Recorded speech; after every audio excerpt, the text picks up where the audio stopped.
Dok, saya pengen bikin surat dokter. Tiru pasienku tersayang. Surat izin sakit yang dibuat oleh dokter maksudnya. Mau dibikin berapa hari? 3 hari aja lah. Sekarang hari Senin. Berarti nanti Rabu kesini lagi. Izinnya yang 3 hari lainnya suratnya.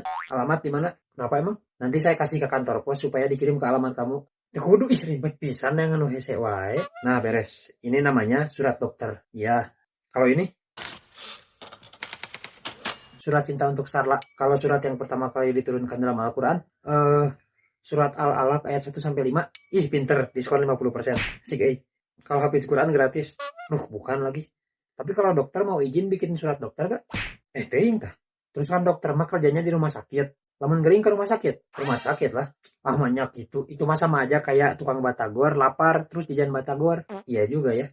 Harusnya dokter juga kalau sakit bukan ke rumah sakit, tapi jajan batagor. Lain atuh. Teuing liar, itu suratnya jangan lupa dibaca. Ya, bahasa Arabnya kenalnya. Naon? Oh, Ikro Mil ya. Hah? Kok tahu rumahku? Aku juga tahu kapan ulang tahunmu. Aku juga tahu kapan ulang tahunku. 12 Rabiul Awal. Sama denganmu, dengan Rasulullah Shallallahu Alaihi Wasallam. Ya udah, pamit ya. Iya. Assalamualaikum jangan. Assalamualaikum. Waalaikumsalam.